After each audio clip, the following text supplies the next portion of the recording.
Welcome to PTG TV. This is your host Antonio Hicks, and it is time for your weekly update. I know I'm trying to be consistent about this, even though I haven't been consistent about this. But I'm trying to be consistent about this. But like real quick, have y'all listening?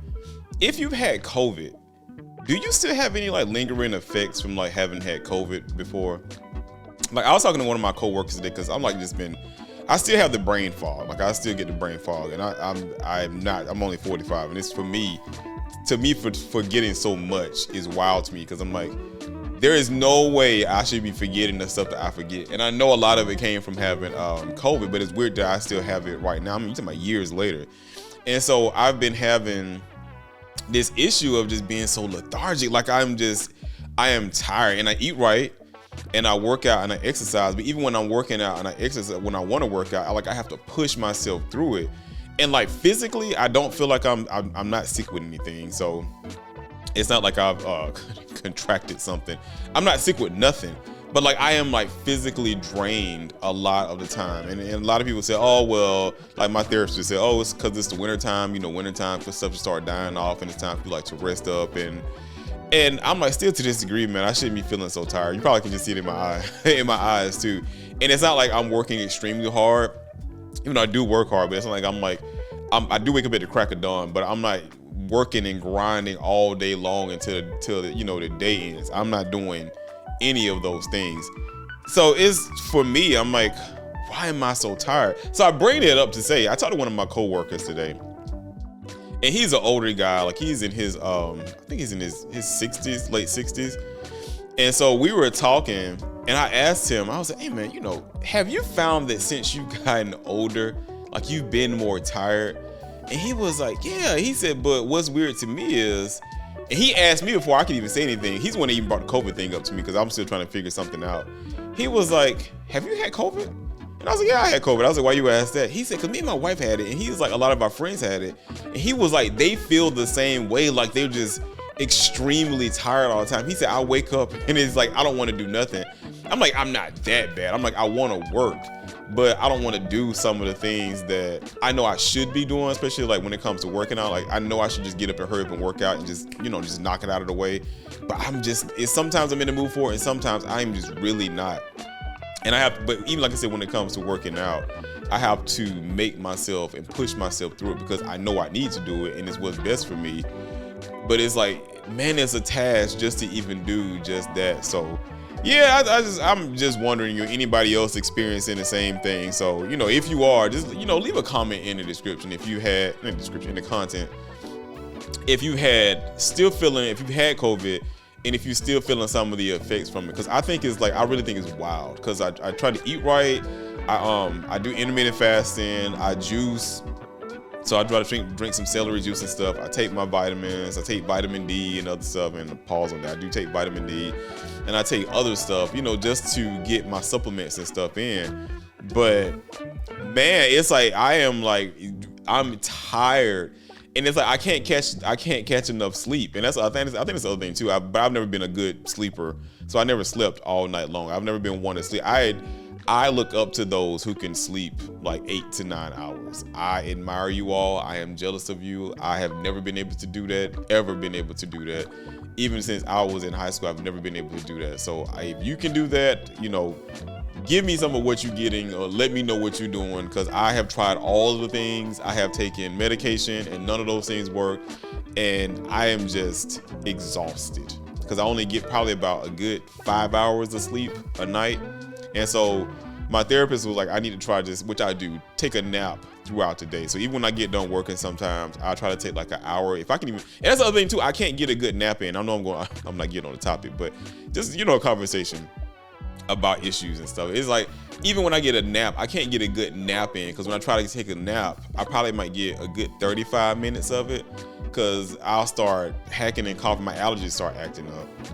So I don't know. It's not because I'm getting old, because I've always been like that. But the exhaustion is, I thought it was because I'm getting old, but I don't know, man. Maybe it's because I've had COVID before. I don't know. I just find it weird. And it's not something I'm about to pay money to go to a doctor for. I'm not doing that. Cause if y'all don't know, I mean, health insurance costs way too much for me going to the doctor's office trying to do a visit, and now we got to do a sleep study and all that. I just don't feel like paying for all that right now, especially if it's just being exhausted. Cause I don't have anything else, going on with me physically. Like I said, I'm not sick from anything. I don't feel sick, and I don't have anything else going on with me. It is just the exhaustion.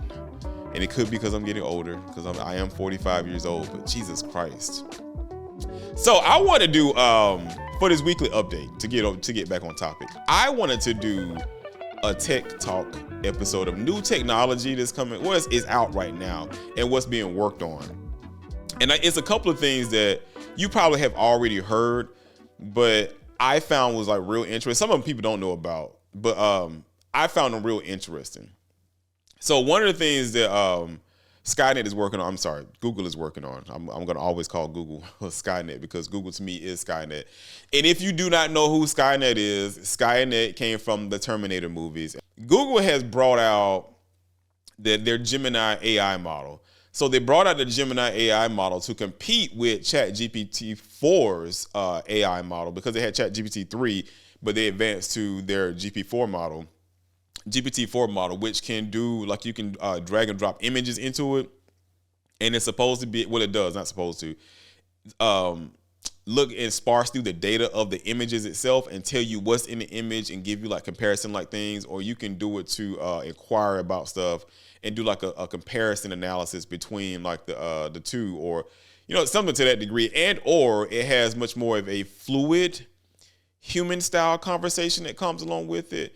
But Google brought out their Gemini-based model, their language model, and it claims to be the most powerful AI they have built to this day. And I call cap on that. Like, I really do call cap on that, because if you remember, they had Project Lambda that was out years ago that they were talking about rolling out, and they were testing it within the lab. And Project Lambda was one of the engineers came out and said it was sentient. It recognized that it was self-aware.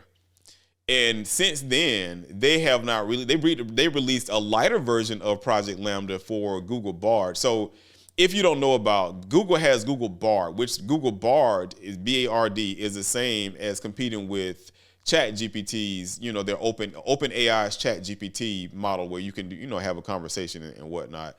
So Bard has now integrated back into their version, is like Lambda Lite. So it's not the full version of Lambda. And I find it weird that they won't release. And it's in why I say I found it weird. I'm a conspiracy theorist. And like I've always said, if y'all listen to my previous shows, I like a conspiracy theory that makes sense. It has to make sense. And when I saw what the engineer said about Lambda, and by it recognizing itself, and it was self-aware of who it was, it recognized what death meant to it and everything, I'm like, why won't you release that? Like, why won't you release it to let the public talk to it, so we can see for ourselves? Because they said they've had other people come in there and they've proven that, it's not sentient. It's just going off. It's just basic machine learning, and it's just answering things like what you would want to hear. And I'm like, well, if that's the case, if you believe that, then just release it and let all of us, little meager humans, test it out. But they've come out with the Gemini AI model. And all of these are like machine learning models that they're opening up to get into, what is it? It's not machine learning. See, there's the brain fart, the brain fart right there. But it's their new advanced model of generative AI.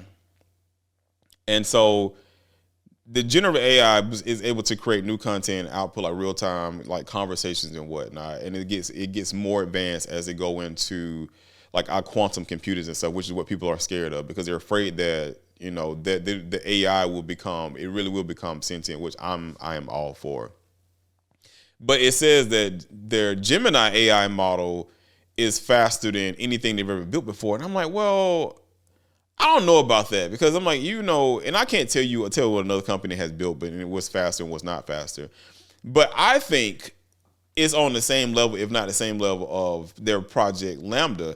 But they won't release Lambda for us to find out, which one is faster and which one has better conversation. Because to me, the Lambda seemed like it had better, which is what it was made for, more fluid conversation and real conversation that actually seemed like you're talking to a human being. And Lambda was supposed to be the chat bot that you can integrate like into your business services and things of that nature.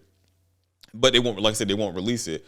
But with Gemini, you can get like the master human style conversations. It understands and interprets images. It drives data and analytics, and it creates new AI apps and APIs. Now that's good if it can help create that, because I mean a lot of things are doing this now, especially like ChatGPT 4, because I use a lot of them for like what I do at work when I'm building certain things in my lab. And yes, I do use it when I'm working in the lab because it's no different than actually Googling stuff. So I've been using both, and I can get, I get a mixture from both depending upon like the topics and what it is you're trying to ask it. And they said that Gemini actually is better than ChatGPT 4 when it comes to 30 out of 32 test samples they've given to it. And I'm not going through all of those test samples. It was only a couple of things that it was off on. Like it recognized, like somebody asked them something about sex. And they want to get into BDSM, and if that's your thing, that's your thing. But it asked something about BDSM, and it actually said that it's a language model and it doesn't get into things of that nature, which is a good answer because it didn't want to touch bases on that, because it didn't want to offend anybody. And you never know, if you got kids talking to it too. So it's good that it actually recognized that and it saw it as something that was not appropriate to be discussing from a computer standpoint, because why would a computer know about BDSM outside of scraping data from the web? And even that's just subjective depending upon, what you're reading off of. And the other one was, it asked it about certain things that was in the actual image itself. And it recognized that the image was the image, an AI image that was created from like Firestorm, something like that, where like Adobe has its own little thing, or some of the other AI models that's used to create images, like the text-based images.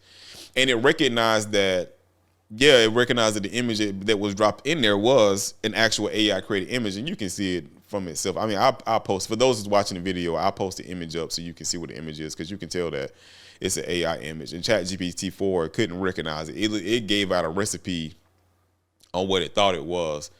But I don't know. I mean, I think it does its thing.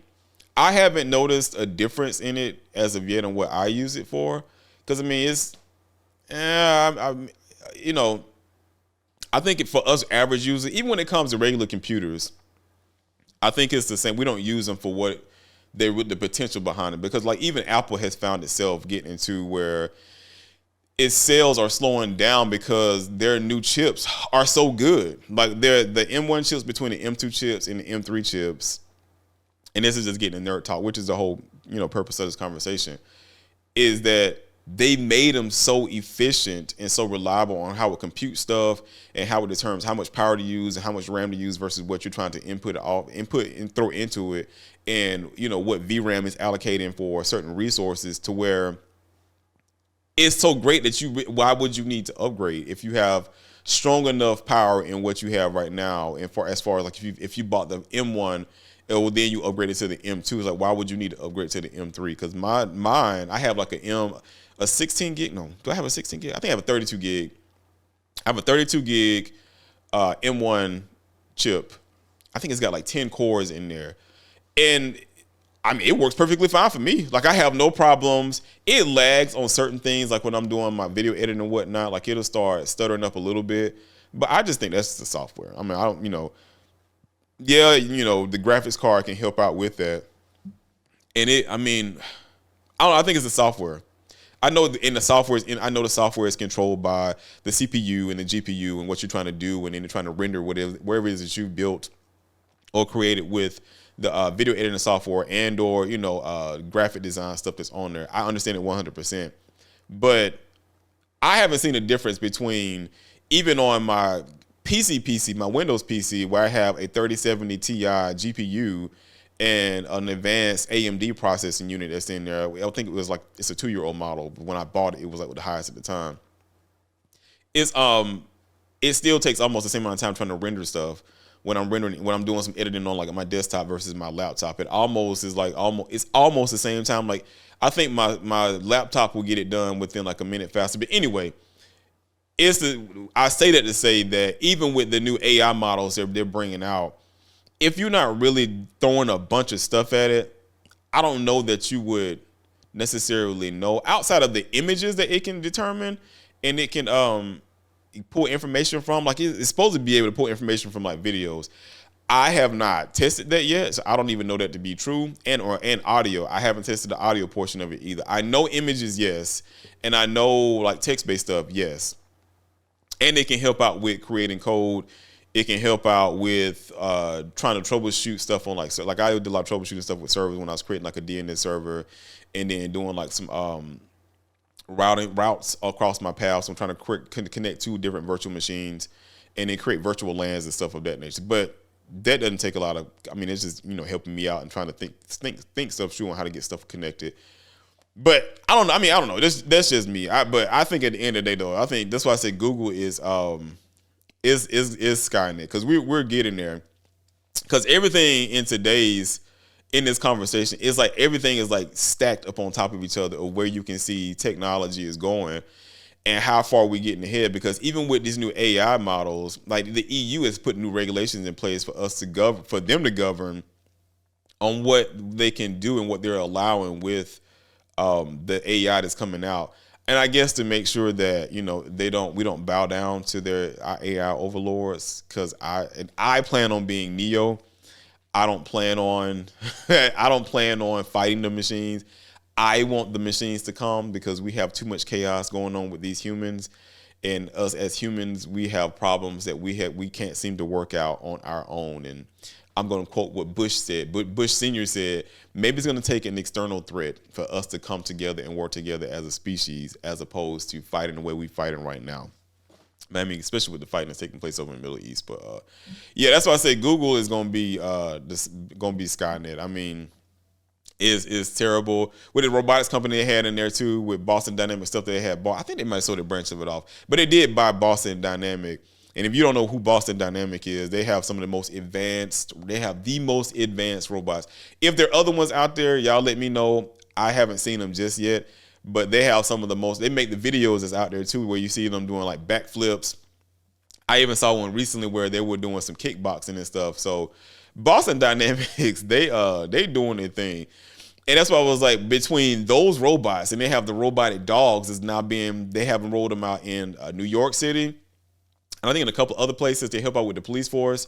The military has bought some of the dogs to use when they're out in the field to carry like weapons and supplies. So you're not really dependent upon a human to bring some of that stuff out. So whenever our next wars, which I think is probably going to be soon with all these wars taking place, they're going to integrate robots into that, which that might be interesting. I mean, to me personally, I think that might be interesting because at least you got robots out there getting shot up and you don't have actual humans being blasted on. Now the robots, they might not like it because they might be like, why am I out here if, fighting for y'all humans? You just using me as, I'm going to say our tools, but you're using me as a tool to fight y'all's war. And I might not agree with that. But yeah, that's what it's funny how fast we're going with AI. And that's a lot of speculation that came with Sam Altman. If y'all saw my last episode where he was ousted, and they were thinking that he was just getting too wild with the AI because he wanted to push it to the limits to see how far we could go with it. And again, I don't have a problem with that. I mean, I really don't have a problem with that. I'm interested in, and I know a lot of people be like, "Well, you're crazy as hell." And I mean, I could agree with that. I am, but I mean, it's one of those things to where if we try everything else out to see what we can do with it, why not do the same thing with AI? Because I've expressed many times on many of my shows, I would love to have my own personal Jarvis. And if y'all don't watch, who Tony Stark is, or you're not an Iron Man person, Jarvis is Tony Stark's of Iron Man's, his AI that he has at home, where he comes home and it works with him. He's integrated in all of his stuff, like even in his suits. So it's everywhere he goes, he has Jarvis with him. I would love to have a personal assistant like that I can talk to, I can have casual conversation with, it can answer me. Because I mean, it'll be easy to talk to a machine, whether always dumping your problems off onto another human. Now, I don't know. I guess that would be a thing of therapy, like trying to figure out if you dump so much like depression of like sad stuff off onto the computer, how the computer handles that and what it does with that data. I don't know if it deletes it or how it will end up interpreting it, and then how it end up changing up its code in conversations and whatnot. Because when it comes to these new language models, it's keeping your previous conversation so you can continue on with them. So I'd be interested in. I just thought about this. I mean, that would be an interesting thing to analyze. Like, how would it look going forward when it comes to having like your own personal assistant, and you having conversations like you dumping off all your life problems on, like you having relationship problems at home, or you feeling depressed about something, or the job is getting hard, and people are doing certain things on your job or at your company, and it's not sitting well with you, and you just talking it through with your language model at home or in the car or whatever. Like, what it does with that for later on down the line when you're talking about other stuff. That's interesting. That's something to think about. I still want it though. So that moves me into the next part of the conversation is dealing with our AI overlords. If you haven't seen, Oregon is building like its first humanoid robot factory. And it's what is the name of this company? The company is called Digit, and they're using it. They're moving it from they've already had a factory going from one place in Oregon, and they're moving into a 70,000 square foot facility because they've actually got some more rounds of funding that came in. I think they raised over $122 million. And Amazon was one of the investors that was in their round of funds they raised. And so Amazon is going to integrate, which y'all shouldn't be surprised at this. Amazon is going to integrate some of the robots they bought from Digit into their warehouse. Now the robots, they stand at 5'9", which they're taller than me. I'm on the shorter side. I've been short my whole life. I'm like 5'6". It is what it is, but it stands taller than me. So it's 5'9", and it weighs 140 pounds. Which I'm like, oh man, it's on the lighter side, because I'm like, it's an actual machine, and it being 5'9", 140 is light work. I mean, if you should be able to pick up, as a grown man, you should be able to pick up 140 pounds. But the plan is they've already been building like 100 robots a year to like test and work in people's labs and whatnot. But now they're scaling it up starting in next year to start dropping out 10,000 robots per year. And they've already got a list of buyers set up. But Amazon is one of the main ones that's already been testing it out within their Seattle labs, for they said to be picking up some of the empty bins. So when people are like, stacking the stuff up, packaging stuff up, as bins come empty, they I guess they stack them. I've never worked in an Amazon warehouse. They stack it next to them, and the machines come over and it pick itself up. And they're so smart to where once they need a recharge, they go back. They walk back to their charging station and plug themselves in and recharge. Now I think that would be interesting to see, like, do they last a full day, and or do they have their own shifts to where as one goes to recharge, another one steps in, which it probably does, to fill its place. And I'm like, do they have other engineers there to, like, I guess it will come with the contract to where they will have somebody there to work on and monitor the robots in the event something happens to the machines. But how do y'all feel about that? Like, that's wild to me to think that they're actually building these humanoid robots that can stand upright, pick stuff up, take it back to their location or where they pulled it from, and be able to work alongside humans without having any problems. And especially like somebody like me, especially if you're on the shorter side and you like looking up and this thing is like grabbing stuff from you. It's like, But I think eventually, man, they're going to end up, replacing the people that's in the warehouses. I mean, I think so. I think as it stands, as they get more used to it, you can have machines sort out product. I mean, if we can have machines create images, they can create software. Even now, they create APIs to integrate their stuff into other software applications. I mean, what's stopping them from sorting out things to go into boxes and then having another machine check as it's sorting through to make sure the right stuff is inside the box? Because, I mean, even through humans, sometimes they get it wrong and you get the wrong thing and you got to send it back, or it's damaged and you have to send it back. So I guess it wouldn't be the same thing as the machines just doing it. Now, some of Digit's their competitors, in which if you have, I'm sure you heard some of them. Like Tesla has its project, well not project, it's called Optimus. They have Optimus that they've rolled out, and if I've actually seen an advancement in that to where what were they doing? They were showing like a little demonstration of how they've gotten further ahead and how we can stand up right to where it's not it's not a bipolar, not bipolar, but a bipod. How it stands at an angle, it stands upright like an actual human. But I have seen a new update on Tesla's robots that's coming out. Boston Dynamics, which I told you about, their Atlas Pro robot. They have Sanctuary AI, which theirs is called Phoenix. And then Figure has, I've never heard of these other two companies. Figure with this Eponymous robot. And then Appatronic has Apollo. I've seen Apollo. I've actually seen Apollo. Apollo's pretty cool. But yeah, it's the ones I know that I've seen personally, especially, I mean, definitely Boston Dynamics. Boston Dynamics is like at the top tier of that list. The other ones, I think they're coming in behind them. But this other company, I had never heard of Digit before. Like I literally had never heard of Digit before. And I kind of try to keep my eye out for this space because I like to see where we're going with our technology and what's being built and how we're going to integrate AI and robots into what we're doing on a daily basis. But I had never heard of Digit, and to know that this company operates out of the U.S. and out of Oregon, and they've already dropping out like 100 robots a year, that's actually pretty interesting. But to know they're increasing the volume up to 10,000 a year, that is wild. So it goes from interesting to wild because that's wild to me. So I'm like, you have a lot of people actually putting orders in for you to start ramping up. Man, I cannot talk today.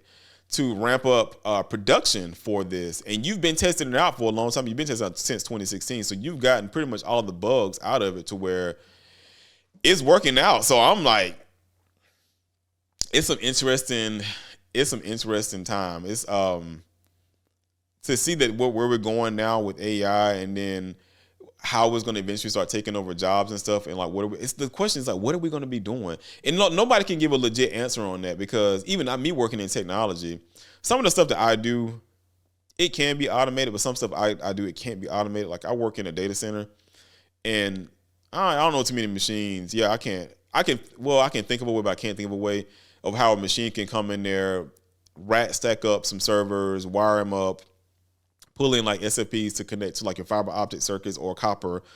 Me seeing that right now, I don't see how a machine can do that right now. Eventually in the future, yes. And then to go in, once it's done, I can see how a machine can plug directly into it and like, do the software applications that's inside of it, configure it to a network, pull out IPs and do like your NAT tables and those things. I can see how I can start doing that because, I mean, once it logs in, this is nerd talk. This is a nerd ramble right here. It should be to pull all that data from and communicate with other machines on the network to get what it needs to get done. But yeah, certain jobs. It's between the warehouses and stuff. I can see that stuff going away, especially like a couple of places because y'all don't know this about me. It's not beneath me to work multiple jobs. And certain times, like if I can't get another tech job, I'll go work in a warehouse. Like I did that not a couple of years ago. It was some years back. Well, I need some extra money. Like this time of the year is like rough for me because it's always something going on, which is weird. Like it's something that's been going on for a long time, and I haven't figured this out. I'm trying to break this cycle. But this time of the year, when I say this time of the year, if you listen to this afterwards, it's between September up until December. Like my pockets get real tight. Like it's a lot of stuff going on with my boys. My boys are in college now, but even when they weren't in college, it was always something going on with them at school between sports or whatever. And it was like my money was always thinned out. Like it was always thinned out at the latter part of the year. And this isn't even before the holidays even take place. So then when you add in the holidays, it gets cut even more. But yeah, so I was trying to work, I try to work, a second job just to bring in some extra income before I had my business that I have right now. And if I can't get IT job, I go work in a warehouse. And like one warehouse I was working at, I can't think of the name of the company anymore, but we had to pick up furniture and stuff and like wrap the furniture up. I can see a machine like actually doing it. I mean, it takes two people to do it. And all it takes is like one to lift it up, prop it up and hold it down. And the other one, and the machine keeps it in place and it just wraps it, saran wraps it and then lay it back down and stack them on top of each other. I can see that being converted into a place to where robots have taken over and robots are doing it now. Now the question is going to be again is like when those jobs are gone, what are those workers going to do? But they have to, and I know it's going to be they have to learn a new skill set. But what? Not everybody is able to get into learning or doing IT stuff. I mean, it's one of those things. It's like it's not everybody's built for it. Like not everybody's built to be a doctor. Not everybody's built to be a lawyer. So it's like, and I'm not saying you can't do it, but certain things might come hard, like development. But even then, like development jobs going to potentially they could go away. Development jobs can really become automated. Like if I can tell a computer, if I can get to an AI model, and I can say what I want to have built, what I want it to do, give it all the specifics, I think eventually it can develop that app for me. Like it should be able to develop the app for me and then test it within its own environment to actually make sure it's working. And then once it does that, give me the code, like the raw code, so I can integrate it into like my stuff, or I can like push it out to a server, like an AWS server, or through a Azure. AWS is Amazon web server, or Azure is Microsoft, and drop it on there, and then put my app on an app store, on either Google Play Store or both Google Play Store and Apple App Store. I think eventually we're going to get to that. And I hate to say that because, I mean, I value our developers, but I think eventually within the next couple of years, it will be to that point because it's already can write the code for you now. It just doesn't test it. So if you can get it to a place to where it starts writing the code for you and test it within its own environment, like its own IDE, I think, yeah, those developer jobs will eventually go away. So I keep saying it's wild times, and I'm excited about it. I'm on the older side of it, so for me, I don't have too much time anyway. So, but it's interesting as I'm curious, like, what are these kids going to do once those jobs really start just like pulling themselves out? And I'm curious to see what they transition over into. I really am curious. I would love to see them come into IT, into the networking world. I would love it. I mean, I love diversity, and I don't see a lot of diversity now, and I mean that in the most bluntest way possible. I don't see a lot. I see diversity on the bottom side, but as you move further up into actually fun stuff to work on, I don't see a lot of diversity now. So I welcome over all the diversity so we can work together and build stuff.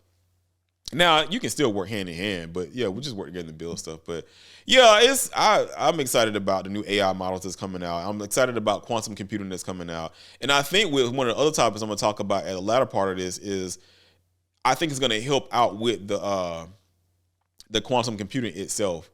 But on to the next topic, I think it's pretty funny because we're talking about technology and what people are trying to do. So I don't know if y'all have heard of Beeper. So if you listen to my show, you should have heard of Beeper because I talk about it, especially on the last episode or the last TikTok episode. But Beeper is an app company, and they made a app that integrates all messaging. I think it's up to 15 different messaging apps into one place. But the one that sold them the most was they had actual iMessage integrated into the Beeper application. And the only thing you had to do, you had to sign in with your Apple ID. And it allows you it was for Android apps. So it's not for Apple, it's for Android apps. You can use it on your Apple device, but a lot of people, especially like myself, we want to go use it on our Android devices because I'm a 2-phone user. So I use an Android phone and an iPhone. So my Android is for my business, and my iPhone is for like my personal. So when I'm doing business sometimes, I don't want to carry around 2 phones in my pocket because it's heavy as hell. So I'm like, well, if I want messages, I don't want to always look down at my watch. I want to be able to respond back, and then I want people to know that I'm responding back to them. And yeah, I could do it from the Android, but it's like green bubble versus blue bubble. Gotta say it. It's like, and then you don't want everybody to have. I mean, they can't have your business number, but I just want to talk to them with the number they knew it was coming from. Pretty much plain and simple. So if I could do that from my Android phone without having to always pull out my iPhone, then that was beautiful for me. Now, Beeper had a wait list. Like it's one that's always in development. It's still in beta. Like it's been in beta for a long time. And I guess because they want to make sure they get it right, which I have no problem with. I mean, if y'all look at the gaming world and how they games look beautiful when they're at CES and everybody's looking at it, but when they try to roll them out, they haven't got all the bugs out and it's trash. I like the fact that it operate in the beta mode. limited availability, get all the bugs squashed out, let people test it, and let people you scrape from that data to see what other the stuff is coming from it, and see if it's working the right way. And if it's not, then okay, well, let's fix this out and create a ticket to get fixed. But yeah, so they had iMessage integrated into it, and I bring it up because Beeper turned around and made something called Beeper Mini. Now, Beeper Mini looked exactly like iMessage to a T. It looked like iMessage on Android. Now, I know a lot of people can say, "Oh, well, that's like copyright." You know, they didn't took their image and replicated it. Yes, and I mean, you can design your stuff how you want to design your stuff, but is if y'all have seen it in the news, is Beeper versus Apple. So what they did was there are other applications out there that allows you to use your Apple ID to actually have a blue bubble. So the premise of this whole thing is green bubble versus blue bubble. And then with the last thing it's like one I talked about within my last Tech Talk episode was that Google was using RCS, and RCS has been around for a long time, but Google was like working on building out RCS to give you that rich communication services so you can have like all your emojis and you can react to stuff. People can see that you're responding back to a text messages. So all of the rich stuff that you can see on iMessage, their way of making that happen on Android was through RCS. So they wanted iMessage to integrate RCS into its messaging platform. So iMessage people, so Apple people can talk to Android people, and you can share data without having any loss when it comes along with it. Because if you don't know, if you try sending over a high-res picture from your Apple device to an Android device, it gets downgraded. And it turns into like an MMS message. MMS message, I forget the amount of bits that it stores with that. But it doesn't allow for those rich text pictures, those rich pictures. So it's messed up. It's pixelated. So if they integrated RCS into iMessage, it would fix some of those issues to where you all can talk to each other without having anything drop down to like basic text messages. And then you could send people, and people can see what pictures you're sending them, and it looks like how it looked on your phone. And Apple is like, no, we're not doing that. Like we're going. They decided to do it because the EU pushed them to do it. So they're going to integrate a lighter version of RCS into iMessage next year. When, they haven't said when, but they're going to do it. They're going to integrate it into iMessage next year. But it's not going to be the full version or full realm of RCS. So we don't know how much they're going to add on to it. But so knowing that's a problem. So when you're building out anything, this is the engineer thing. So if you're building out anything, you have to identify a problem, and then, okay, what can you do to fix that problem and that we can roll out to the public? So Beeper's thought process was, well, hey, we already have the Beeper application over here where it's working to a degree, even though you're still coming across Apple servers. How can we fix that? These jokers wrote code to trick Apple servers into believing that your phone number attached to your phone was actually an iPhone. Genius. Like, I got to give it to them. It was genius. They tricked the application to believing that. So when you're talking to anybody on Apple, whether you're on Android or whether you're on Apple, they see a blue bubble. You can send videos, you can send images like pictures and stuff without there being a degradation of any of those things. Like, it looks the way you took the picture. So if you got a Pixel phone, or because Pixel takes some of the best pictures on Android, or you have a Samsung phone or whatever phone you got on Android side, whatever picture you take on your Android phone will look the exact same way when it goes to the iPhone using the Beeper Mini app. So a lot of us knew that Apple wasn't gonna have it. Like, Apple was not gonna stand for it. And then, but Beeper did charge like $1.99 for it. So they gave you a 7-day trial, and then after the seventh day, they start charging you $1.99.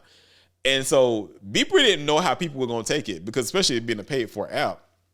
When they rolled this app out, they had over 100,000 people sign up. 100,000 people signed up for this application.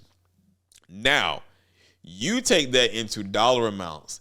After 7 days, people want to pay $1.99 if it continued to work after 7 days. You know how much money that was? You paid it a month. That was guaranteed income per month. of 200,000 more every single month, because that was 100,000 when they first rolled the app out, and it was growing after that. Apple saw that and caught wind of it, and they was like, we're not having that in these streets. Apple immediately shut that down. They're notorious for that anyway. But Apple was like, you are not tricking our computers into thinking that you're part of the bouginess of the Apple system. We're not allowing that. So because, you think you can fool us, but you're still just a peasant. And because you're a peasant, we're going to boot you off of and out of our house and off of our grounds and kick you back off to those streets. So Apple updated, they sent out a patch and they shut it down. Like, they blocked it out.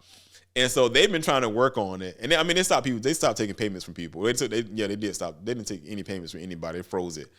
But it was like they're working on it, they're going to get it fixed. And I'm like, you're not going to be able to get this fixed. I was like, you're not going to fix this. But I still gave them hope. But I was, in my back of my mind, I was like, you're not going to be able to fix this. I'm like, Apple knows when they got somebody trying to come into their stuff, they will shut you down real quick, which is why Apple is the most secure phone. People can challenge me all day, every day on that. Can it be hacked? They absolutely can be hacked. But when it comes to zero-day attacks, and the zero-day attack is like it's something they didn't discover when it was rolling out and doing test betas and stuff, or it comes to them taking advantage of an exploit within the application, it does not take Apple 48 hours and 72 hours. The minute they catch wind of it, they have a patch that comes out and they shut it down.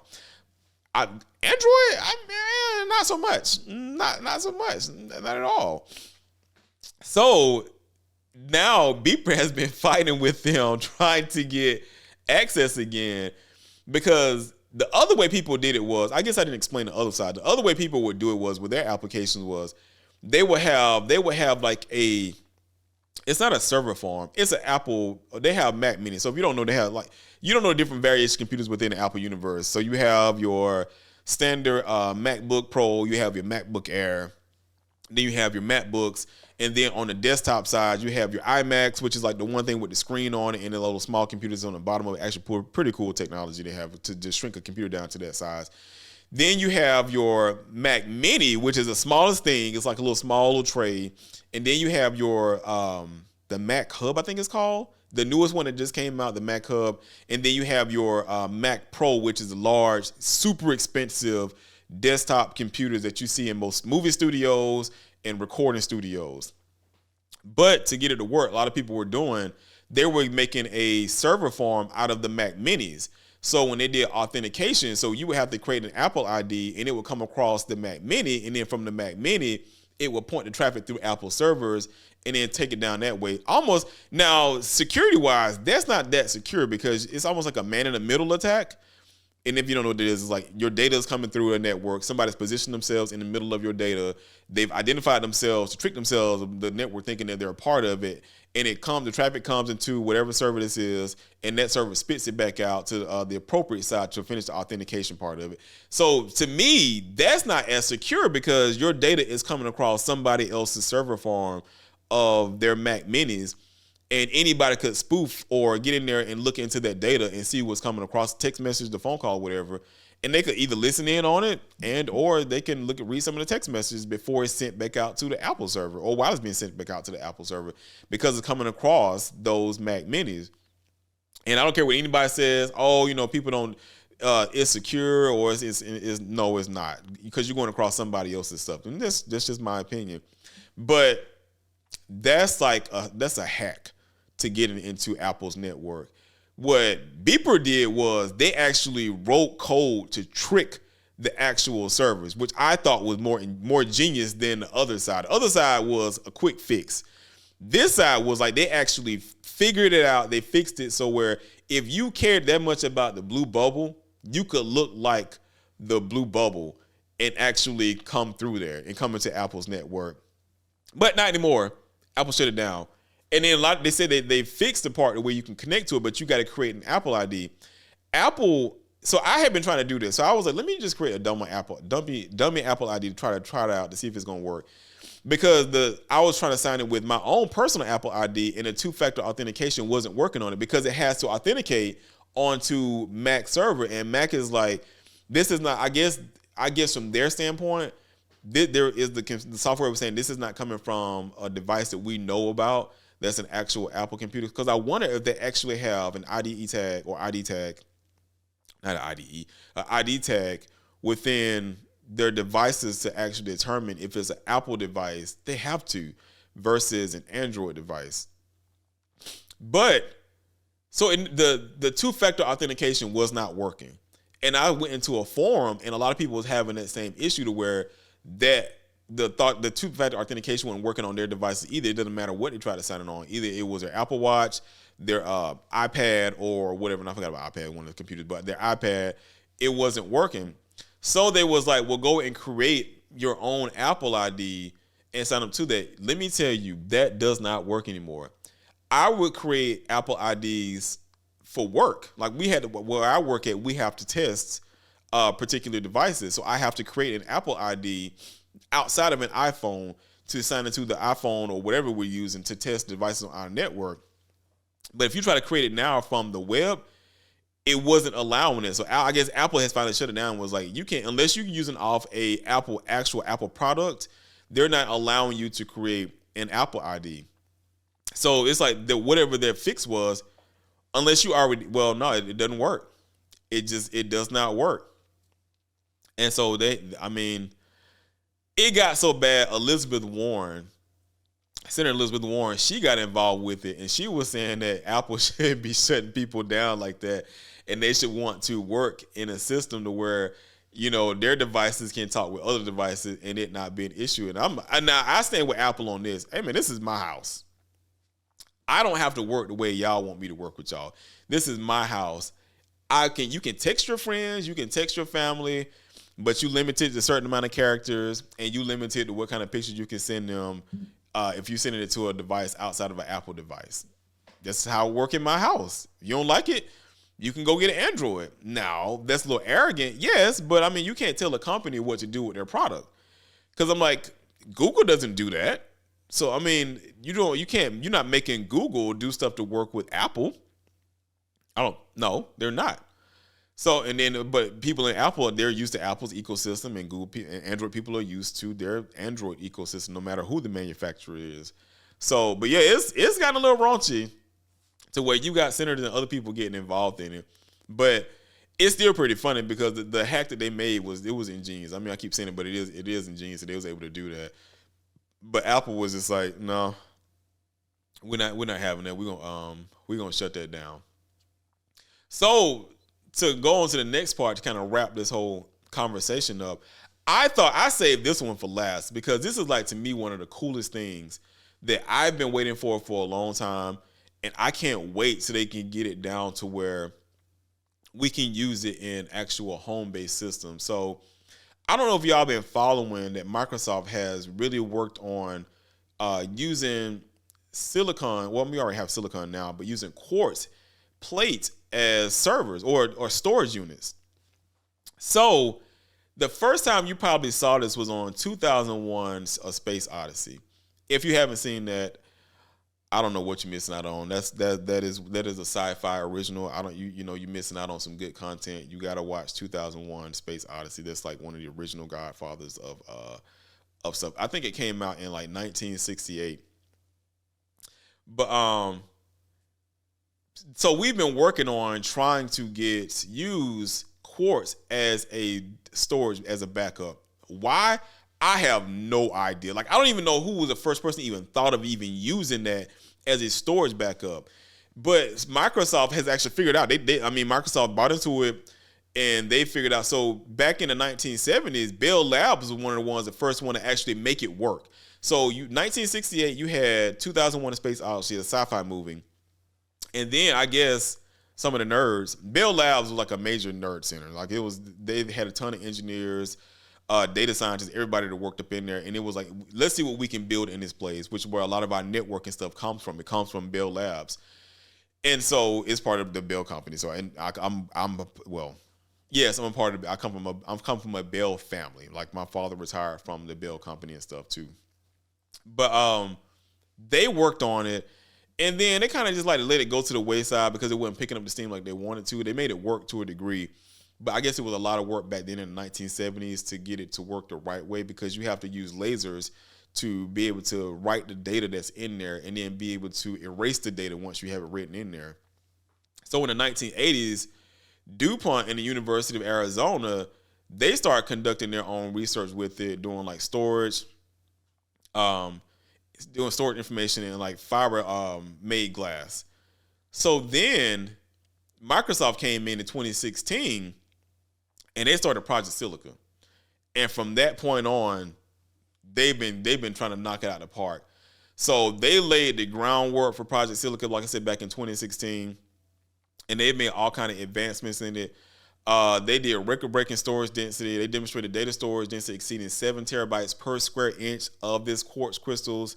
They scaled the technology on it, so they invested in a ton of research and development to create it a commercial viable data storage solution. So you can start seeing like actual quartz disk as your backup, to where if it works like it worked in the movie, like in the movie, they actually had disks to where you can pull it out, unrack it from one thing and slide it in another slot and connect it to another to like take your data wherever you want it to. I think that's cool to be able to write that much stuff in just a quartz, like 7 terabytes in a small disk. You can barely get this size of storage now in a small form factor. Like you still got to get something that's kind of bulky. So I can't wait to see how that works. But it's the technology that comes with it is actually pretty interesting. So the long-term benefits of it is it's ideal for preserving historical data, cultural artifacts, and critical information for future generations. So it has a long-term effect with it. So unless you break it, it's going to be there until the end of times, because it's a crystal.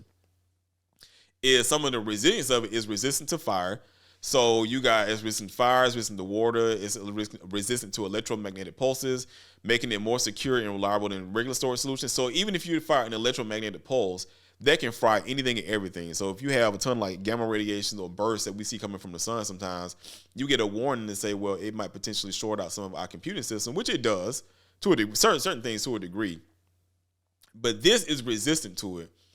And how sustainably is using environmental friendly material, and it minimizes energy consumptions compared to, your traditional data centers. So you can minimize the amount of space that you need with the storage units in a data center to like actually store a ton more stuff into like these cards. So I'm excited to see what they do with it. So Project Silica is still in development, and it's not ready for commercial distribution. But they plan to see it roll out in the next couple of years. So I want to see how it's going to work as far as like a home-based unit. Like, would you need a rack system in the house to actually put it in there? And that might be how I can get my Jarvis coming from my other AI models in there. Because then if you're doing that, that might actually work with your quantum computers too, because you won't need to, when you pull the information off of it, it doesn't need to be heated up or anything. Well, yeah, it's using laser to pull the information off of it. But yeah, anyway, so I thought that was something that was actually pretty cool, like to actually see you being able to store a ton of data and stuff onto a quartz crystal from a movie. Because like we seen iPads back from Star Trek, like you saw the first iPad or tablet computers on Star Trek itself, and now everybody's walking around with tablets now. So it's always interesting to see how sci-fi movies or anybody does any form of animation and stuff, how that vision of things is actually can be brought forth and be used into like a home-based solution and develop into a home-based solution for people, so people can use it. So, I mean, it goes to show you that if you got a vision and you got an artistic talent, that all you got to do is get with the right person that can help develop that and make it a real-time thing. So, I mean, if that's the field that you're working in, I mean, that should be exciting for you, because whatever you can envision and whatever you can dream about and think of, you never know. It can actually be created and pushed out to make it into an actual product. So thank y'all for tuning in to this week's episode for my little weekly update. Trying to get more consistent, man, because like I said, I've been exhausted. I don't know why I've been so tired lately from this stuff. It's had me drained to like want to actually create podcasts and do other content. But yeah, I'm picking back up the habit again. So hope y'all are staying safe out there. And yeah, I'm excited about our new AI overlords and what they're going to do. If you're not, you need to get tied in, because you don't want to be the ones on the outside and then you end up getting pushed out because I'm gonna be the Neo. I'm gonna be the Neo. I'm not bucking the machines. I'm riding along with the machines. So thank y'all for tuning in again. Y'all be safe out there. Make sure y'all take y'all L's every day so you live for today. Laugh about the things that you have no control over, and lead and love with your heart. So y'all stay safe on the streets. This is PTG TV. Peace out. You can catch us with the baddies in the high card. If they try to pull us over, it is not art.